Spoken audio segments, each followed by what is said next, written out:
Assalamualaikum warahmatullahi wabarakatuh. Selamat pagi dan salam sejahtera bagi kita semua. Yang saya banggakan dan yang saya cintai, para mahasiswa Universitas Padjadjaran, kita bertemu lagi dalam pembelajaran pendidikan kewarganegaraan yang pada saat ini akan berbicara atau akan saya sampaikan tentang wawasan Nusantara. Saya, Dadang Rahmat Hidayat, ditugaskan untuk menyampaikan materi ini. Mari kita simak bersama-sama materinya, ya.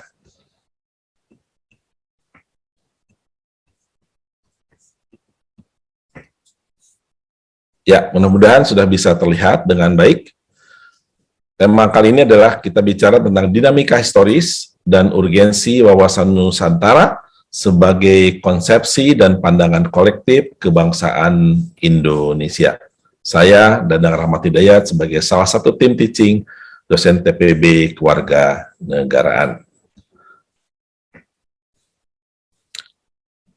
Untuk membicarakan wawasan Nusantara, kita mulai dari menelusuri konsep dan urgensi wawasan Nusantara. Kita mulai juga dari pengertian wawasan Nusantara itu sendiri, yang secara etimologis dan terminologis kita akan bahas, ya. Apa itu wawasan Nusantara dari sisi etimologis dan sisi terminologis, ya. Nah, dari sisi etimologis, wawasan Nusantara berasal dari dua kata, wawasan dan Nusantara, pastinya. Wawasan berasal dari kata wawas, ini bahasa Jawa, yang artinya pandangan. Sementara kata Nusantara merupakan gabungan kata Nusa yang artinya pulau, dan kata lainnya adalah antara. Kata Nusa sendiri dalam bahasa Sangsekerta berarti pulau atau kepulauan. Sedangkan dalam bahasa Latin, kata Nusa berasal dari kata nesos, yang dapat berarti sebagai semenanjung, bahkan suatu bangsa. Jadi ada kaitan, ya, bahasa-bahasa di berbagai tempat, ya. Kata kedua, yaitu antara, memiliki padanan dalam bahasa Latin in dan terra, yang berarti antara atau dalam suatu kelompok. Dalam suatu kelompok. Antara juga mempunyai makna yang sama dengan kata inter dalam bahasa Inggris, yang berarti antar juga atau antara dan relasi. Sedangkan dalam bahasa Sangsekerta, kata antara dapat diartikan sebagai laut, seberang, atau luar. Nah, penggabungan kata Nusantara penggabungan kata Nusa dan antara menjadi kata Nusantara dapat diartikan sebagai kepulauan yang di antara laut atau bangsa-bangsa yang dihubungkan oleh laut. Jadi kata kuncinya ini, ya, penting. Penggabungan kata Nusa dan antara menjadi kata Nusantara dapat diartikan sebagai kepulauan yang di antara laut atau bangsa-bangsa yang dihubungkan oleh oleh laut, ya. Nah, kita lanjut. Sekarang wawasan Nusantara dalam pengertian terminologis. Yang pertama adalah pengertian yang dihubungkan dengan konteks istilah tersebut dikemukakan. Pengertian terminologis umumnya adalah pengertian istilah menurut para ahli atau tokoh dan lembaga yang mengkaji konsep tersebut. Pada uraian sebelumnya, Anda telah mengkaji konsep wawasan Nusantara secara etimologis, ya. Nah, berdasar pengertian terminologis, wawasan Nusantara merupakan pandangan bangsa Indonesia terhadap lingkungan tempat berada, termasuk diri bangsa Indonesia itu sendiri. Pengertian terminologis, wawasan Nusantara merupakan pandangan bangsa Indonesia terhadap lingkungan tempat berada, termasuk diri bangsa itu sendiri, ya, bangsa Indonesia itu sendiri, ya, cara memandang diri dan lingkungannya, kira-kira begitulah, ya. Nah, selanjutnya ada beberapa orang, tokoh atau bahkan badan, ya, yang memberikan pengertian tentang wawasan Nusantara.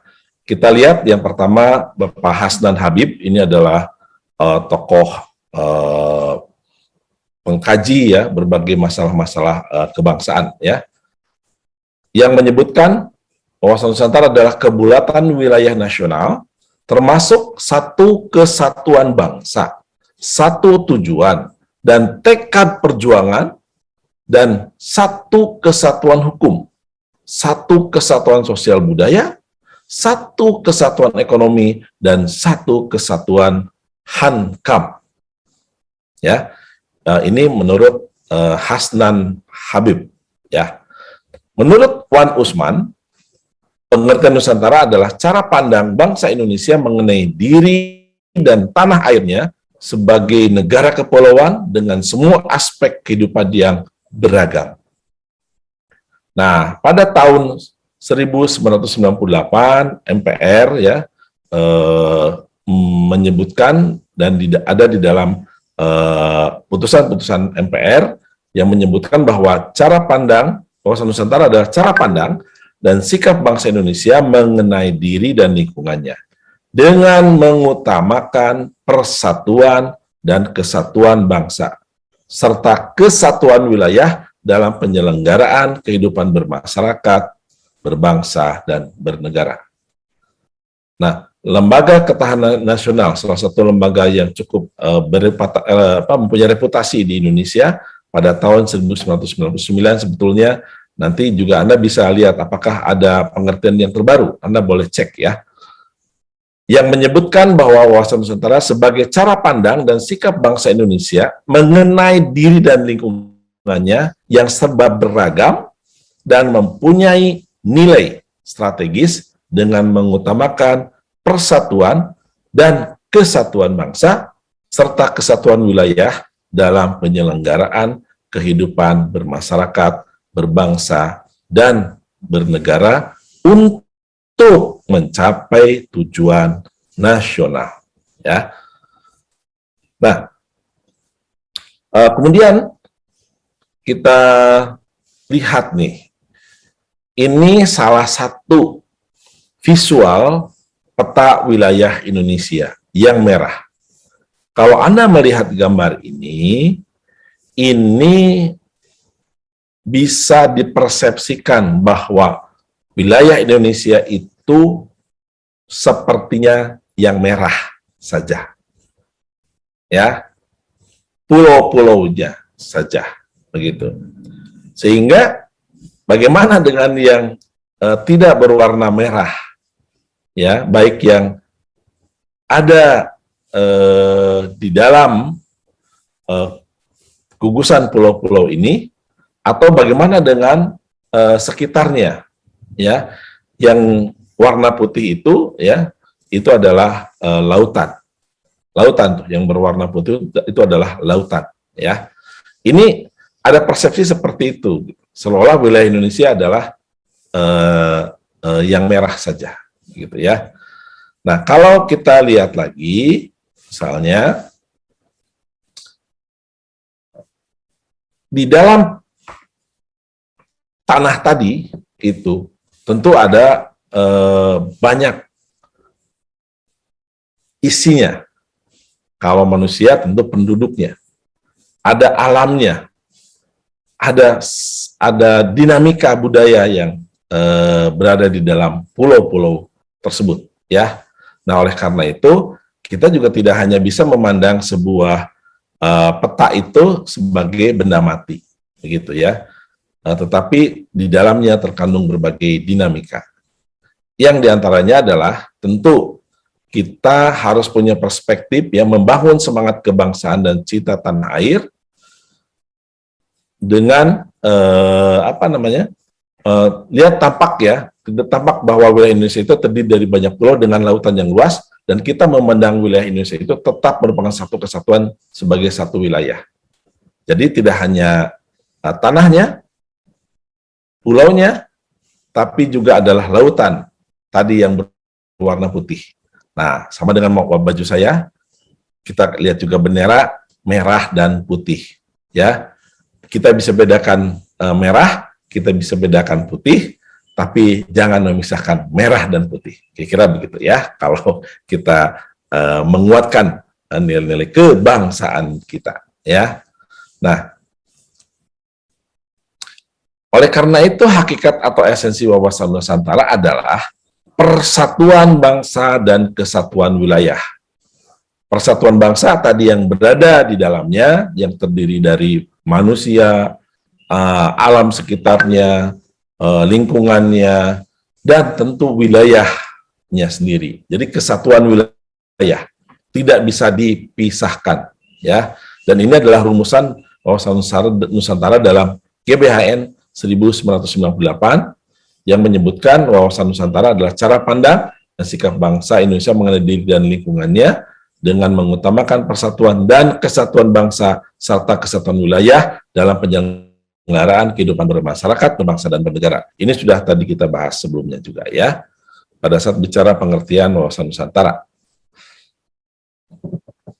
Nah, kalau kita menggali sumber historis sosiologis dan politik tentang wawasan Nusantara, pertama, latar belakang historis wawasan Nusantara.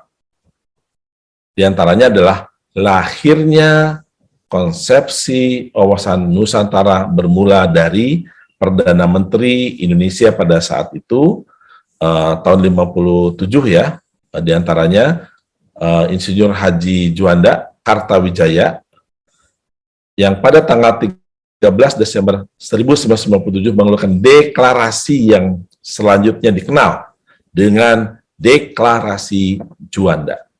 Ya, coba kita lihat apa deklarasinya. Ini panjang nih ya, ini panjang. Tapi deklarasinya bisa kita cari esensinya seperti apa.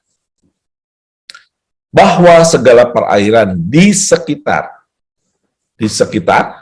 di antara, dan yang menghubungkan pulau-pulau yang termasuk negara Indonesia dengan tidak memandang luas atau lebarnya adalah bagian-bagian yang wajar daripada wilayah daratan negara Indonesia, dan dengan demikian bagian daripada perairan pedalaman atau nasional yang berada di bawah kedaulatan mutlak negara Indonesia. Lalu lintas yang damai di perairan pedalaman ini bagi kapal-kapal asing dijamin selama dan sekedar tidak bertentangan dengan mengganggu kedaulatan dan keselamatan negara Indonesia. Penentuan batas landas lautan teritorial yang lebarnya 12 mil diukur dari garis yang menghubungkan titik-titik ujung yang terluar pada pulau-pulau negara Indonesia. Ketentuan-ketentuan tersebut di atas akan diatur selekas-lekasnya dengan undang-undang. Nah, ini bahwa pulau dan lautan itu terhubung, ya. Jadi lautan itu bukan pemisah pulau-pulau, gitu. Walaupun seringkali dalam bahasan sehari-hari kita dipisahkan oleh lautan, itu biasanya puitis ya. Tapi dalam konsepsi wawasan Nusantara, lautan dan daratan itu tidak dipisahkan, tapi merupakan satu kesatuan. Ya. Nah, isi pokok deklarasi ini adalah bahwa lebar laut teritorial Indonesia 12 mil. Nah, 12 mil itu 1 mil itu kurang lebih 1,6 kilometer ya. Kurang lebih ya. Jadi hitung saja 12 kali 1,6 yang dihitung dari garis yang menghubungkan pulau terluar Indonesia. Itu laut teritorial Indonesia. Ya, laut teritorial. Dengan garis teritorial yang baru ini, wilayah Indonesia menjadi satu kesatuan wilayah.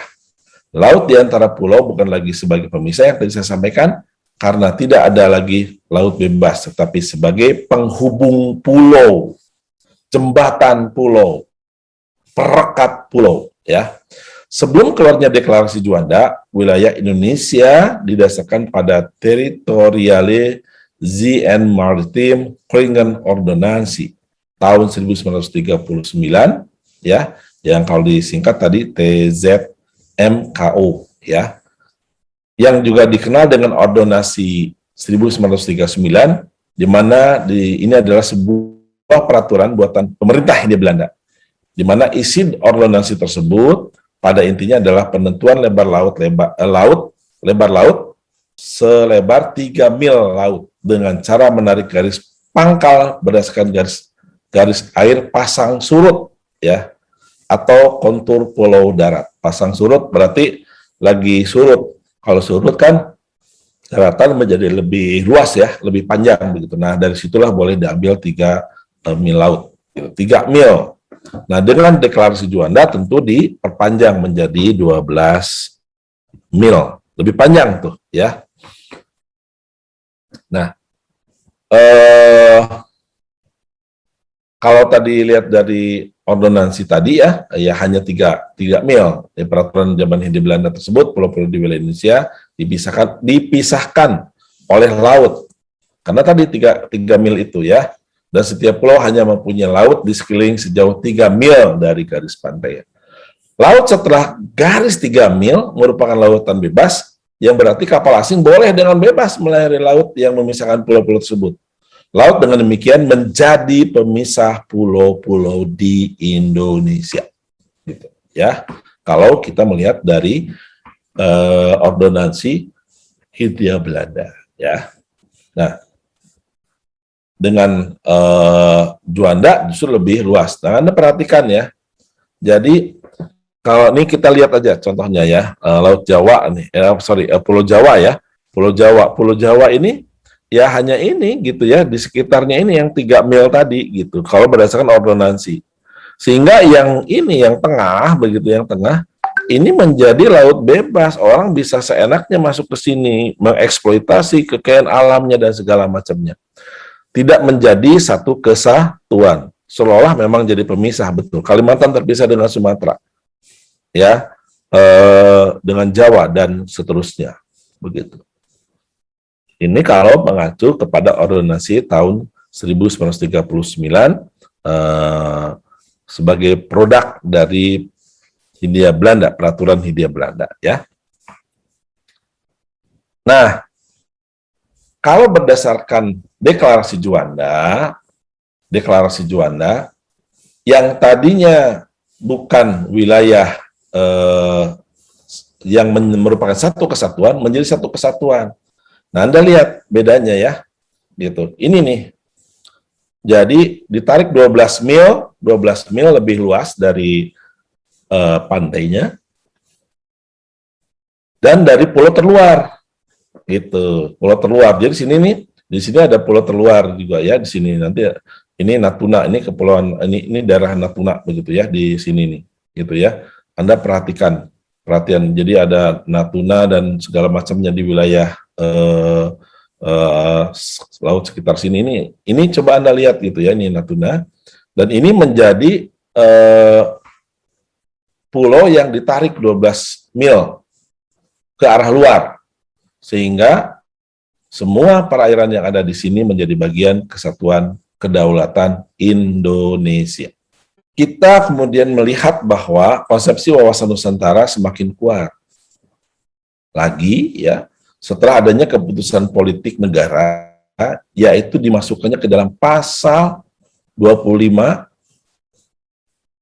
ya, Undang-Undang Dasar Negara Republik Indonesia tahun 1945, yang menyatakan bahwa negara kesatuan Republik Indonesia adalah sebuah negara kepulauan yang berciri Nusantara dengan wilayah yang batas-batas dan hak-haknya ditetapkan dengan undang-undang. Menurut pasal tersebut, negara Indonesia dicirikan berdasarkan wilayahnya. Ya, nah inilah Oleh karenanya setelah keluarnya deklarasi Juanda tahun 1957 dibentuklah Undang-Undang Nomor 4 PRP tahun 1960 tentang perairan Indonesia. Ya. Kemudian juga ini sebagai sebuah konsep terus diperjuangkan. Memperjuangkan konsep wawasan Nusantara berdasarkan deklarasi Juanda ini ke forum internasional agar mendapat pengakuan bangsa lain atau masyarakat internasional. Ini penting. Pengakuan Indonesia bisa jadi tidak diikuti atau bahkan tidak diakui negara lain. Nah, melalui perjuangan panjang, akhirnya konferensi PBB tanggal 30 April tahun 1992 menerima dokumen yang bernama The United Nations Convention on Law of the Sea, ya, atau kita sering sebutnya sebagai UN-CLOS, ya.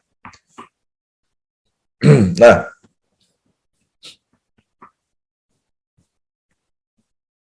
berdasarkan konvensi hukum laut juga, ini tahun 1982 ya, konvensi hukum laut tahun 82, diakui atas negara adanya pengakuan ya terhadap negara kepulauan, atau yang kita sebut sebagai archipelago state, ya.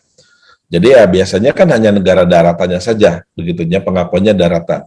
Nah, seperti Indonesia ini akhirnya diakuilah sebagai satu kesatuan, ya, negara. Ya, mungkin negara ini berkaitan dengan kepulauan, ya. Bukan mungkin, pasti ini berkaitan dengan kepulauan. UN-CLOS tahun 82 tersebut kemudian diratifikasi melalui Undang-Undang Nomor 17 tahun 85. Diratifikasi itu tarik gitu ya, diakui gitu ya, direkognisi oleh aturan-aturan hukum nasional kita. Ya. Diratifikasi melalui Undang-Undang Nomor 17 tahun 85.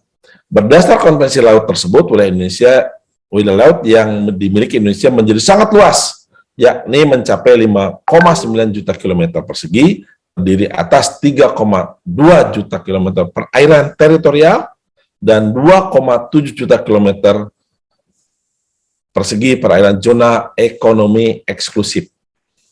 Luas perairan ini belum termasuk landas kontinen atau kontinen shelf. Jadi ada lapisan-lapisan kedaulatan sebuah bangsa, ya, termasuk juga bagaimana bisa melakukan eksplorasi atau mengambil manfaat dari laut-laut di sekitar pulau kita, ya.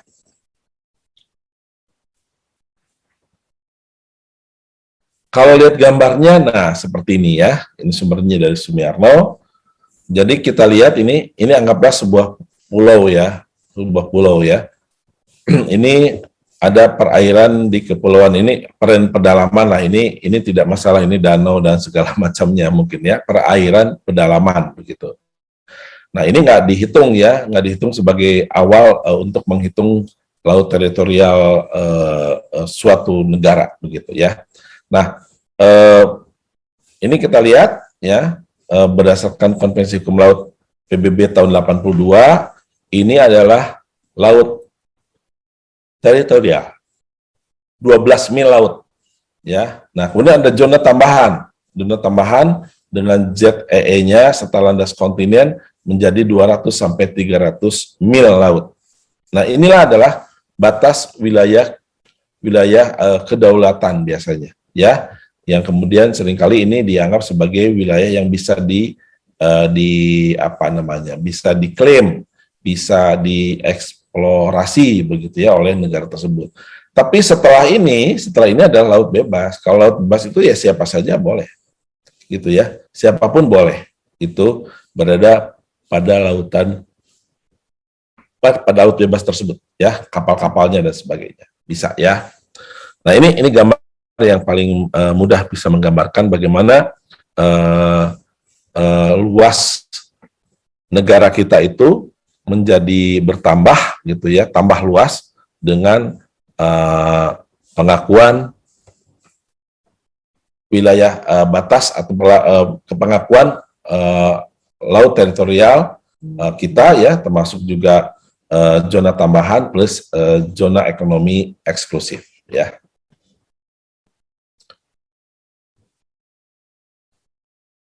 Latar belakang sosiologis wawasan Nusantara. Kita lihat nih, kalau tadi kan lebih kepada politis ya, dan kita lihat juga secara fisiknya.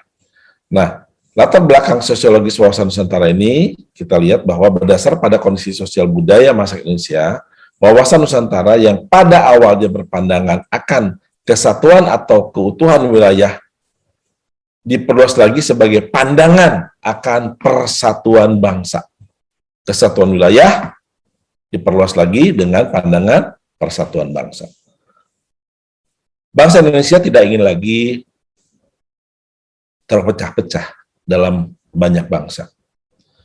Untuk mewujudkan persatuan bangsa ini dibutuhkan penguatan semangat kebangsaan secara terus-menerus. Semangat kebangsaan Indonesia sesungguhnya telah dirintis melalui peristiwa kebangkitan nasional 20 Mei 1908 ya, yang ditegaskan dalam Sumpah Pemuda 28 Oktober 1928 dan berhasil diwujudkan dengan proklamasi kemerdekaan bangsa pada tanggal 17 Agustus 1945. Oleh karena itu, jauh sebelum deklarasi Juanda tahun 57, konsep semangat dan kesatuan kebangsaan sudah tumbuh dalam diri bangsa. Bahkan semangat kebangsaan inilah yang berhasil membentuk suatu bangsa merdeka. Semangat bersatu itu pada awalnya adalah bersatu dalam berjuang membebaskan diri dari penjajahan, dan selanjutnya bersatu dalam wadah kebangsaan Indonesia. Saya sering mengatakan bebas dari dan bebas untuk. Bebas dari penjajahan, tapi kemudian setelah bebas dari penjajahan, bebas untuk mengembangkan kehidupannya menjadi lebih baik lagi, ya, sebagai sebuah bangsa. Nah, ketika bangsa Indonesia merdeka tahun 45 dengan dilandasi semangat kebangsaan dan rasa persatuan sebagai satu bangsa, ternyata wilayahnya belum merupakan satu kesatuan.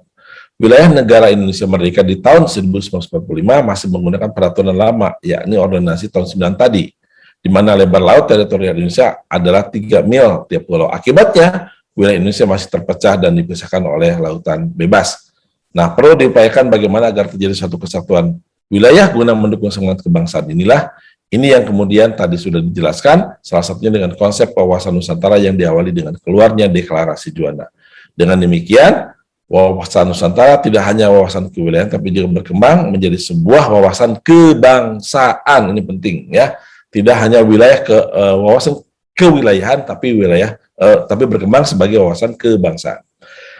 Esensi wawasan Nusantara tidak hanya kesatuan atau keutuhan wilayah, tetapi juga persatuan bangsa. Ini highlight ya, sebetulnya ini penting buat Anda pahami ya. Secara politis ada kepentingan nasional bagaimana agar wilayah yang utuh dan bangsa yang bersatu ini dapat dikembangkan, dilestarikan, dan dipertahankan secara terus-menerus. Sama seperti kita dari tidak punya tanah, kemudian kita punya tanah, kemudian tanah tersebut kalau bisa berkembang, tapi setidaknya bagaimana tanah kita tidak hilang, gitu, tidak diakui oleh orang lain, begitu ya. Kita mau tinggal di mana, gitu. Nah, ini penting untuk diperhatikan. Kepentingan nasional itu merupakan turunan lanjut dari cita-cita nasional, tujuan nasional maupun visi nasional. Cita-cita nasional bangsa Indonesia sebagaimana tertuang dalam pembukaan Undang-Undang Dasar 1945 alinea 2 terutama adalah untuk mewujudkan negara Indonesia yang merdeka, bersatu, berdaulat, adil, dan makmur. Ini berat ya, tetapi ya kita harus punya cita-cita ya. Sementara tujuan nasional Indonesia sebagaimana tertuang dalam pembukaan Undang-Undang Dasar 1945 alinea keempat, salah satunya adalah melindungi segenap bangsa Indonesia dan seluruh tumpah darah Indonesia. Ini Anda harus hafal nih ya, di Undang-Undang Dasar itu ada pembukaan yang esensinya kalau dibongkar adalah seperti yang tadi saya jelaskan ya. Nah, kemudian ada visi nih ya, yang sudah dibuat, dan tentu visi ini makin lama berkembang ya. Nah, ini saya ambil yang dari TAP MPR tahun 2001. Visi Nasional Indonesia menurut ketetapan MPR nomor 7 garis miring MPR, garis miring 2001 tentang visi Indonesia masa depan adalah terwujudnya masyarakat Indonesia yang religius, manusiawi, bersatu, demokratis, adil, sejahtera, maju, mandiri, serta baik dan bersih dalam penyelenggaraan negara. Ya, rumusan wawasan Nusantara dimasukkan dalam GBHN, ya, garis besar haluan negara, sebagai ketetapan DPR. Ini dari tahun 73, 78, setelah 5 tahun selalu ada sampai tahun 98. Ya, walaupun GBHN tidak berlaku disebabkan MPR tidak lagi diberi kewenangan menetapkan GBHN, konsepsi wawasan Nusantara dimasukkan pada rumusan pasal 25A Undang-Undang Dasar Negara Republik Indonesia tahun 1945 sebagai hasil perubahan keempat tahun 2002. Ya, nah jadi itu bagaimana tataran hukum positif juga memperkuat keberadaan wawasan Nusantara ini. Nah, sekarang kita masuk nih, ya, ada istilah yang tidak bisa dipisahkan dari wawasan Nusantara. Kita ambil aja wawasan Nusantara pada dasarnya adalah pandangan geopolitik bangsa Indonesia. Wawasan Nusantara adalah pandangan geopolitik. Nah, apa sih geopolitik? Geopolitik, ya. Geopolitik ini berasal dari bahasa Yunani. Dari kata geo dan politik. Geo berarti bumi dan politik atau politia, ya, berarti kesatuan masyarakat yang berdiri sendiri atau negara, dan teia yang berarti urusan.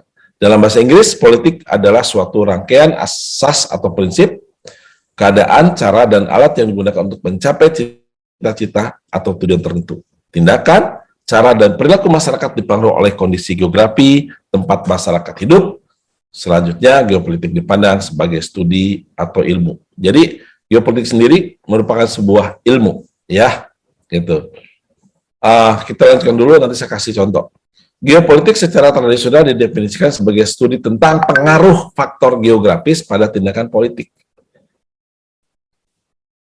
Geopolitik dimaknai sebagai ilmu penyelenggaraan negara yang setiap kebijakannya kait dengan masalah geografi wilayah atau tempat tinggal suatu bangsa. Geopolitik adalah ilmu yang mempelajari hubungan antara faktor-faktor geografi, strategi, dan politik suatu negara. Itu pengertian yang geopolitik. Geopolitik itu kita harus perhatikan, ya. Kita sendiri aja. Kita harus tahu ada di mana. Kita harus orientasi. Kita ada di mana. Dan tempat itu sebagai tempat yang sebetulnya harusnya memberikan keuntungan, dan bagaimana kita mendapatkan keuntungan dari tempat itu. Walaupun ini bukan contoh yang perlu belum tentu baik, ya, tergantung niatnya begitu, ya, tergantung niatnya. Anda pernah dengarkan bahwa posisi menentukan nilai kalau dulu kuliah, pada saat kuliah atau pada saat di SMA atau SMP.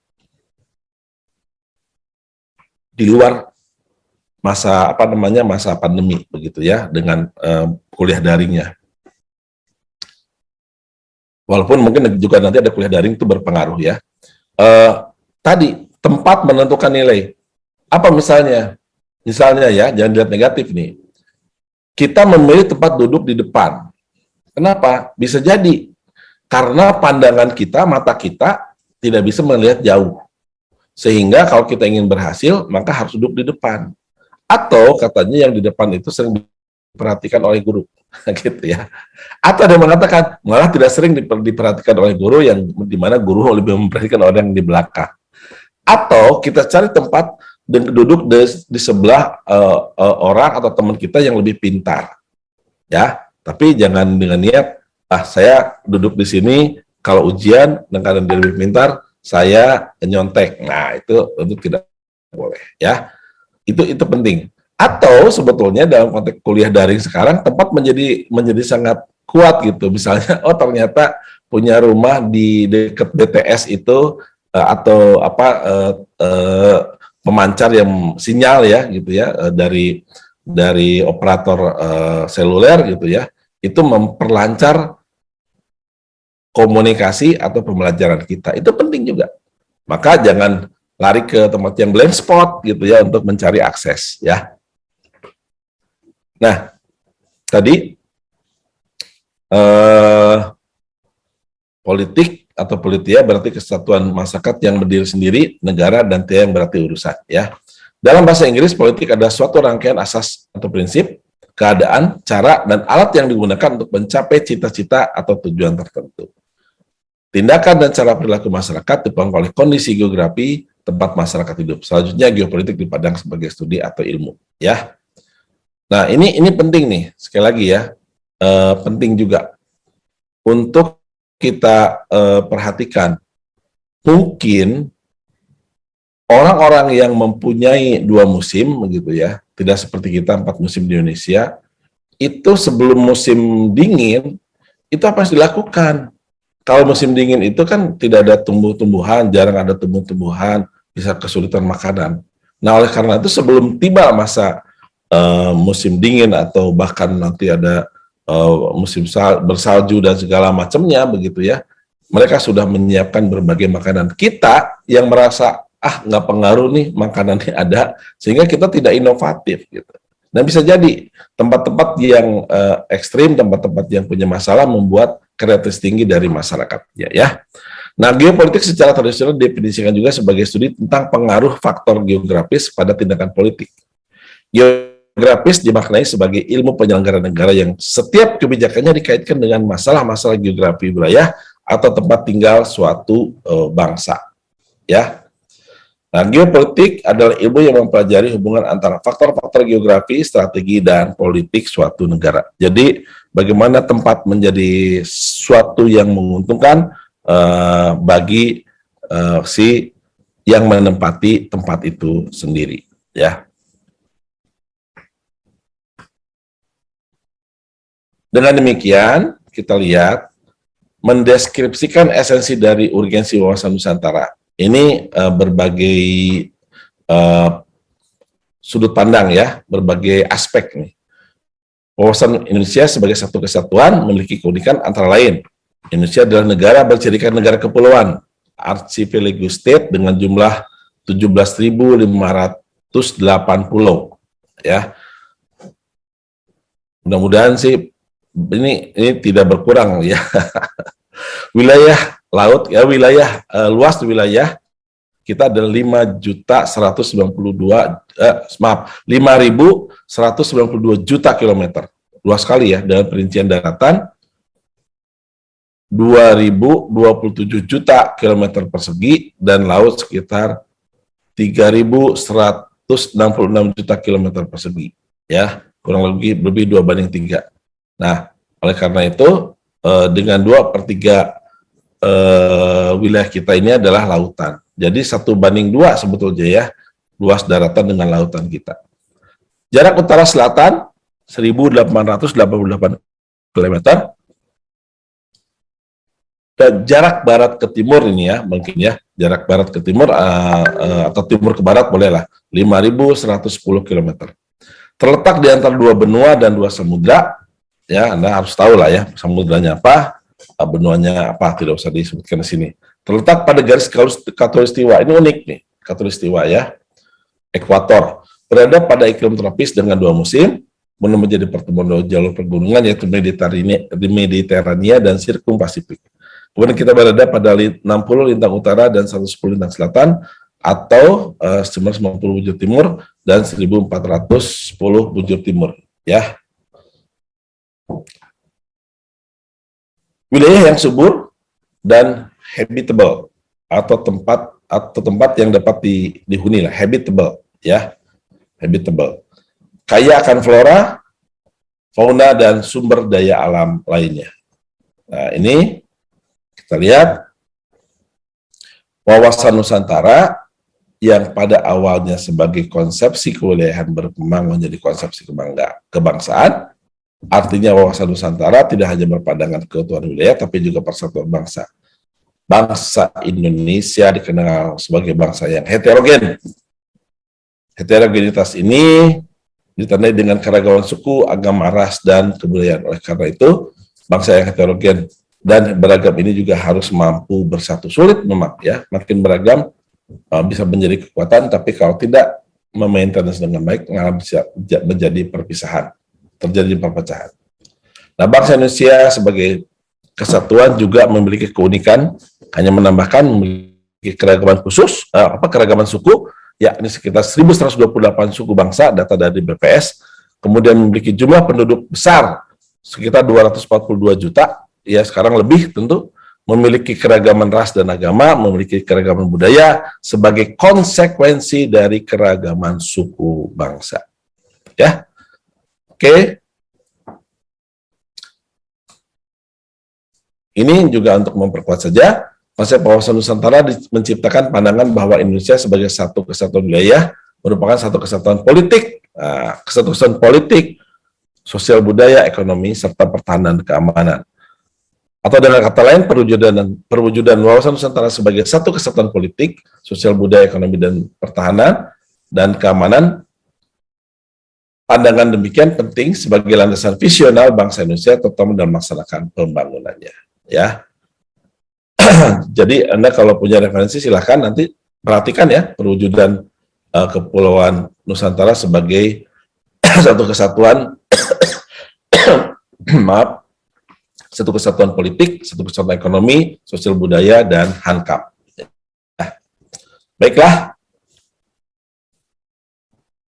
itu barangkali materi yang perlu saya sampaikan. Jadi jika nanti ada pertanyaan atau sesuatu yang perlu didiskusikan, silakan didiskusikan nanti di kelompok dan bisa ditanyakan kepada fasilitator pada saat Anda melakukan diskusi itu ya. Jadi demikianlah materi dari saya, mudah-mudahan bisa memperkuat pemahaman kita, pengetahuan kita tentang wawasan Nusantara, di dalamnya ada geopolitik dan sebagainya. Mudah-mudahan kita bisa memperkuat pengetahuan dan pemahaman kita dengan sikap tindak dan cinta tanah air, bahwa memang wilayah kita merupakan kesatuan tanah dan air, bukan tanah saja, tapi tanah dan air, begitu ya. Itu sementara dari saya, semoga bisa menyimak dengan baik. Mohon maaf jika ada hal yang tidak berkenan. Mudah-mudahan kita selalu makin baik, makin sehat, tidak hanya diri kita, tapi juga keluarga kita, lingkungan kita, dan bangsa ini. Itu saja, terima kasih atas perhatiannya. Billahi taufiq wal hidayah. Wassalamualaikum warahmatullahi wabarakatuh.